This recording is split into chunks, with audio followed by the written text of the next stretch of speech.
Y este tema que vamos a hablar es sobre la liberación. ¿A cuánto le gusta la liberación?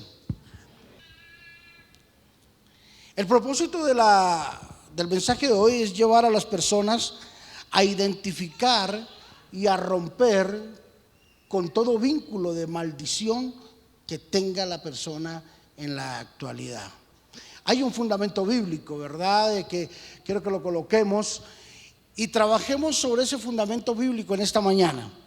Está en el libro de Gálatas capítulo 3 versículo 13. Gálatas capítulo 3 versículo 13 dice: Cristo nos redimió de la maldición de la ley hecha por nosotros, maldición, por lo como está escrito: maldito todo aquel que es colgado en un madero. Maldito aquel que es colgado en un madero. Mira, la liberación es uno de los temas que debemos de practicar nosotros como cristianos. La liberación es necesaria. Jesús permaneció colgado en la cruz del Calvario por muchas horas. Cerca de las 3 de la tarde, Jesús ya estaba entrando en agonía. Y su sufrimiento era tan grande que ya no tenía fuerzas, y la única forma de poder sostener su cuerpo era descolgándolo sobre el clavo que atravesaba sus pies de lado a lado.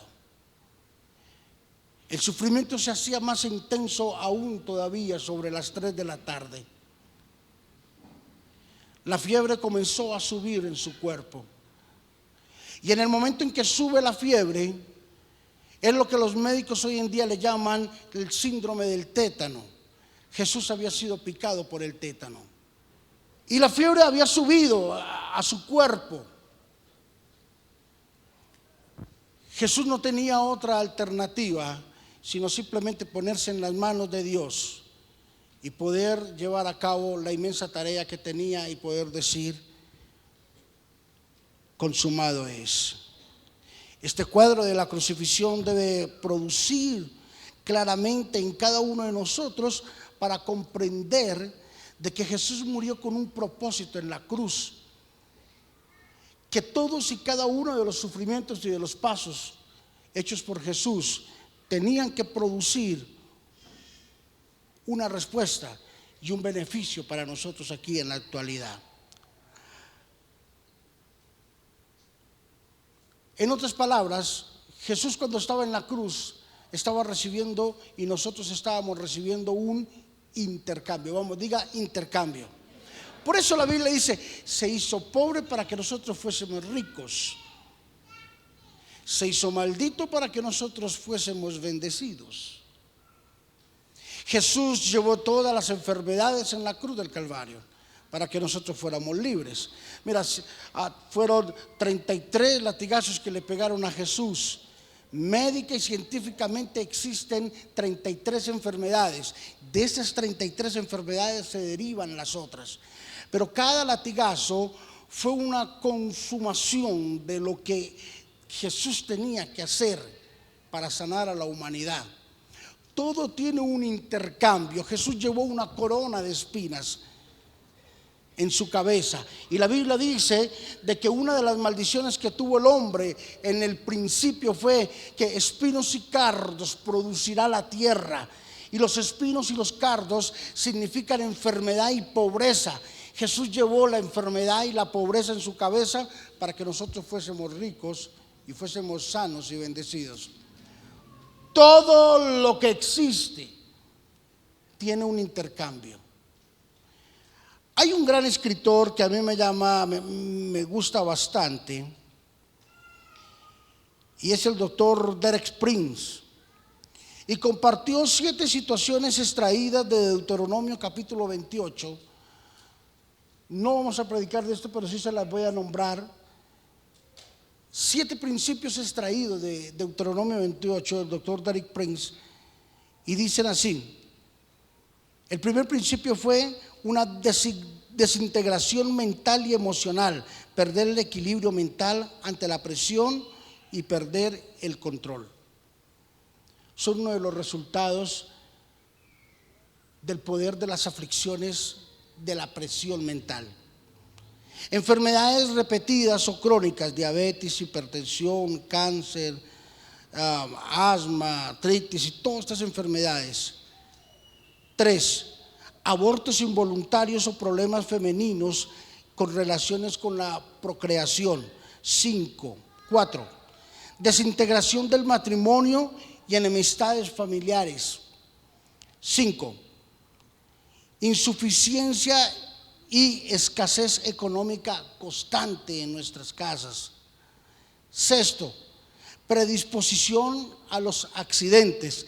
7, historia de suicidios en la familia o muertes por causas no naturales. Esas 7 cosas, si usted las lee, están condensadas en Deuteronomio 28.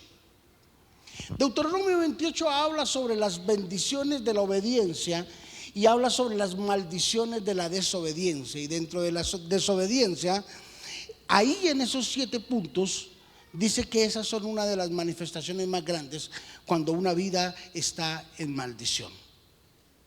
Ahora, pero ¿cuáles son las causas de la maldición? Alguien escribió la primera página del libro de nuestra vida y no nos pidieron permiso. Hay cosas que nosotros no tenemos la culpa de estarlas viviendo, pero sí tenemos la culpa de estar amañados con ella. A nosotros nadie nos pidió el permiso para colocarnos el nombre que tenemos, ¿verdad? De hecho, muchos tienen vergüenza de su nombre y les gusta que lo llamen por un segundo nombre, les gusta que lo llamen por un seudónimo, que lo llamen por un diminutivo, porque nadie nos dijo, ¿te gusta que te llamen así? No, nos llevaron ante un hombre y un hombre impartió un nombre y dijo, usted se va a llamar así, punto, se acabó. Entonces, de ahí es donde vemos muchos nombres raros. Nadie nos pidió permiso para nacer en la familia que nacimos. Todos hubiésemos querido haber nacido en una familia de sangre azul, pero no nacimos. Nacimos en una familia humilde y sencilla. Tú no tienes la culpa de haber vivido mal, pero sí tienes la culpa de vivir mal. Tú no tienes la culpa de haber nacido en un hogar pobre, pero sí eres culpable de vivir en pobreza y en desgracia todos los días de tu vida. Si existe una maldición, usted debe saber cómo romperla. Cuando Salomón dijo, nunca la maldición viene sin causa, Proverbios capítulo 26, versículo 2, estaba hablando de que el mal se manifiesta cuando existe un origen. ¿En dónde está ese origen de esa maldición? Y tenemos que ser muy selectivos de pensar en dónde está la maldición de mi casa. ¿Quién nos maldijo y nosotros no nos dimos cuenta? Y tengo aquí algunos puntos de donde se puede producir la maldición en su casa y en su familia, en sus futuras generaciones. El primer punto es, las maldiciones vienen a través de la idolatría. ¿A través de qué? Idolatría. La Biblia dice, maldito el hombre que hiciere alguna escultura o alguna imagen de fundición, abominación a Jehová, obra de sus manos y artífice, y las pusiere en oculto, y todo el pueblo respondiere y dijere amén. Idolatría, imágenes. La idolatría es adorar a cualquier otra persona o un objeto diferente a Dios. Es muy dado el hombre a venerar cuando no ve algo a qué venerar. Moisés subió al monte, querido, y estuvo allá en un cara a cara con Dios. Y cuando bajó, este bendito pueblo había cogido todas las joyas, todo el oro, y había fundido y había hecho un becerro de oro. Y el pueblo se inclinaba a este becerro y lo adoraba. Cuando Moisés bajó y vio esto, se llenó y se enardeció, se llenó de ira, y dice, y cogió ese becerro, lo molió y se lo dio a beber a ellos mismos con agua. Beban de su pecado, beban de su idolatría. Y sabes que el haber consumido eso los llevó a que durante el camino de Egipto a Canaán se muriesen todos por el camino. ¿Saben por qué? Porque la idolatría mata. ¿Qué hace la idolatría? Mata. Dios no comparte su gloria con nadie. No podemos sentar a la mesa a los demonios y al Espíritu Santo a decirle que hagan las paces. Eso es imposible. Maldito el hombre que pone su confianza en una imagen. Maldito el hombre que mira, dice, las estrellas para adivinar el futuro. Si tú no eres consciente que tienes que liberar tu propia casa con tus propias manos, sacar esas imágenes de tu casa porque no glorifica a Dios, simplemente estás acomodando una maldición para tus futuras generaciones.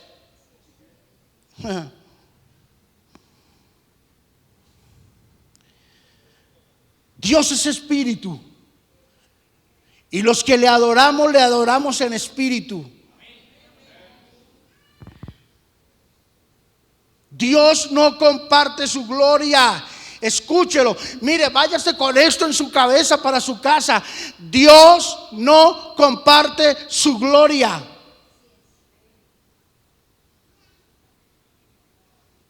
Nuestras peticiones están directas con Dios. La Biblia dice en primera de Timoteo, dice, porque hay un solo mediador. Uno. ¿Cuántos? Un solo mediador entre Dios y los hombres, Jesucristo. Nadie más.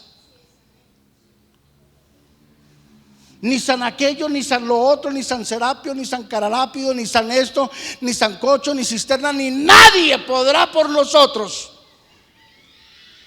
interceder. Solo Jesucristo, dice la Biblia. El que usted meta entre la mitad de Dios y entre la mitad suyo, eso se llama idolatría. Hombres, cosas, objetos, rezos, fetichismos, credos, todo eso es idolatría. Idolatría, y es pecado delante de Dios, y eso trae maldición a su casa. Mira, tocar en un punto de estos sobre alguien que tenga una conducta religiosa va a producir un efecto de ira y de rabia para con nosotros, pero como no lo digo yo, lo dice la Biblia. Segundo punto, motivos por los cuales nuestra vida es o está en maldición. Deshonra a nuestros padres. Wow. Libro de Marcos, capítulo 7, versículo 10, la Biblia dice: el que maldiga al padre o a la madre, muera irremisiblemente. O sea, no hay cosa que pueda cambiar.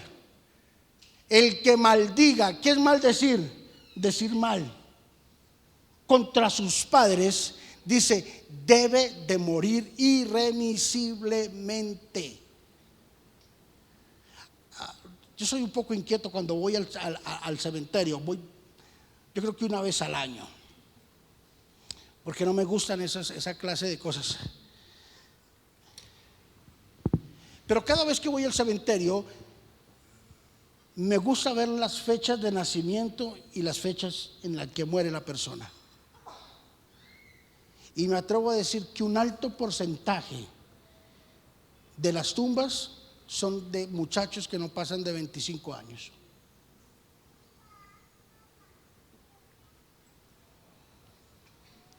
que han perdido su vida. Y vaya y averigüe qué pasó. Lo mataron, murieron de una forma rara. Muchachos que vivían en una vida maldita salieron en medio de una balacera y le dieron una puñalada de malas, maldecido, cosas raras. Escúcheme, uno de los principios más grandes de la Biblia es honrar a papá y a mamá. Si tú logras honrar a tu papá y a tu mamá, te ganaste el cielo.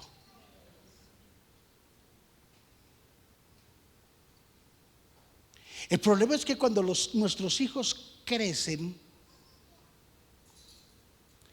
los hijos están convencidos que los padres no necesitamos.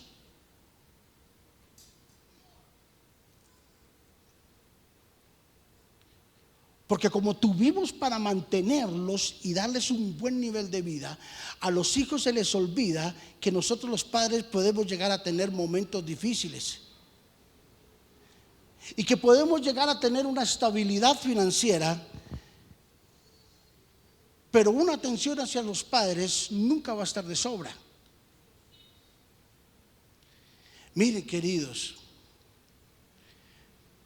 bendiga a sus padres. Visítenlos. Cuando salgan de aquí, llámenlos. La Biblia dice: honra a tu padre y a tu madre. La Biblia no dice: si son cristianos, respétalos. Si es cristiano, respétalo. A ti no te interesa si es o no es cristiano. Es tu papá. Es tu mamá. Puede ser satanista, puede ser lo que sea. Es tu papá y lo tienes que respetar. Lo tienes que respetar. Es tu papá, te guste o no te guste. ¿Sabes por qué? Porque es un principio que Dios manda. Ese cuentico de que viejo mamón, vieja cansona, vieja mamona, tienes que retirarlo de tu boca. Estás maldiciendo tu vida.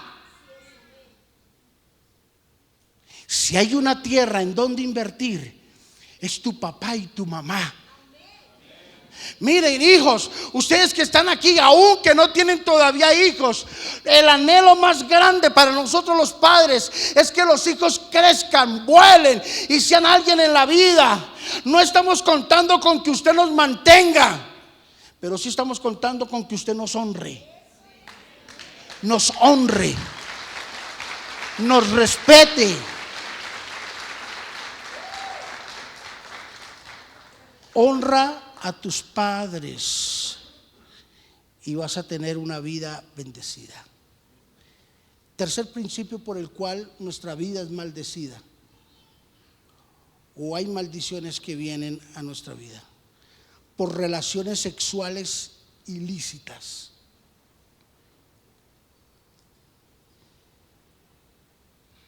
Wow, eso hay que poner.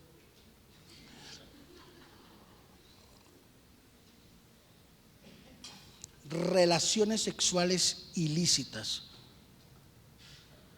Primera de Corintios capítulo 6 versículos 9 y 10 dice: ¿o acaso no sabéis que los injustos no heredarán el reino de Dios? No erréis, o no insistan, dicen, no erréis, ni los fornicarios, ni los adúlteros, ni los afeminados, ni los que se echan con varones heredarán el reino de Dios. Wow. Mire, no insista. Deje de poner los cachos. Deje de serle infiel a su esposa. Deje de serle fiel a su esposo. Lo va a alcanzar la maldición. Y cuando la maldición llegue, le va a dar duro por esa cabeza, lo va a matar. Porque el diablo es una peste. Él le paga bien mal a quien bien le sirve. Y da 3 pecados importantes que debemos de cuidarnos de ellos, según 1 Corintios capítulo 6, versículo 9. El primero es la fornicación. La palabra fornicación viene del latín formis y del griego porneia, que significa tener relaciones sexuales prematrimoniales, antes del matrimonio. Eso es pecado.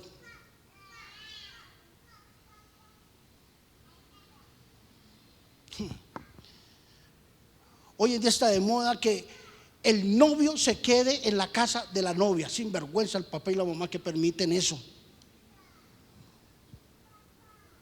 No haga eso, no permita eso, no permita la fornicación en su casa. Si van a fornicar, que forniquen allá afuera, es problema de ellos, pero mi casa me la respetan.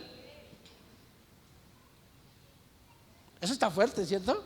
Muchos no me van a amar ahora, pero ¿qué puedo hacer? Yo tengo que decirle la verdad.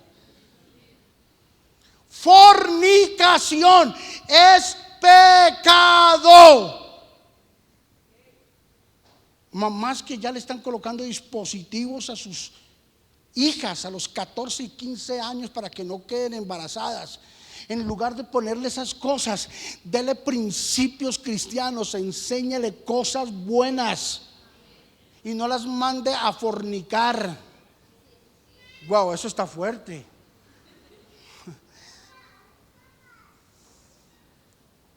Otro pecado que dice es el adulterio. Significa mantener relaciones sexuales extramatrimoniales, por fuera del matrimonio. Hombres amantes a las prostitutas, hombres amantes a los homosexuales, hombres amantes a otras mujeres. Es pecado. Y viceversa, mujeres también. Es pecado. Eso tiene una consecuencia. Es primero la muerte. Segundo, pobreza financiera. Por eso es que hay personas que viven 100% arrancadas, que no consiguen ni para envenenarse, porque el pecado del adulterio los tiene atados. El adulterio empobrece. Yo no espero amenes, tranquilos. Ya estoy acostumbrado. 3, vea, este pecado es terrible, el homosexualismo. Yo respeto su condición, si hay alguno con este problema. Y se lo digo con una altura de respeto. Si hay algún homosexual o alguna persona o alguna mujer lesbiana, yo quiero decirles esto: le respeto su condición, pero no se lo comparto. Dios ama al homosexual, pero aborrece el homosexualismo. Dios ama a la lesbiana, pero aborrece el lesbianismo. Aquí hay un lugar para usted si tiene una de estas prácticas. Pero quiero decirle, usted debe de ser libre de esas prácticas. Y la Biblia dice: maldito el varón que se eche, no que se acuesta, que se echa con otro varón. Qué terrible. No me cabe en la cabeza a mí eso. Es que nacen homosexuales. ¿Cuál nacen? Se hacen.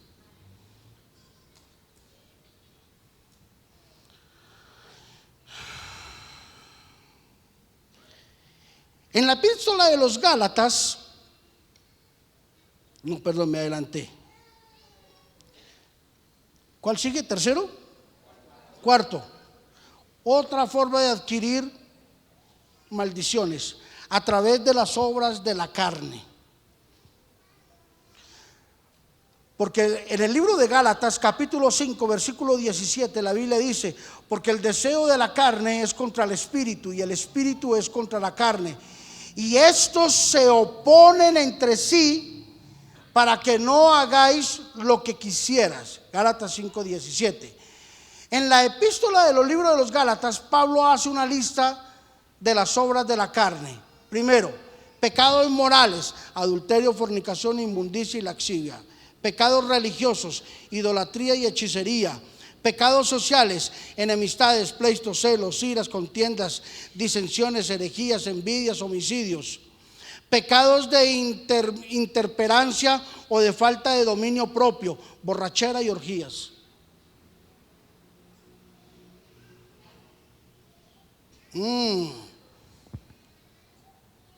Que Dios le hable a su corazón, que hay que corregir en nuestra vida.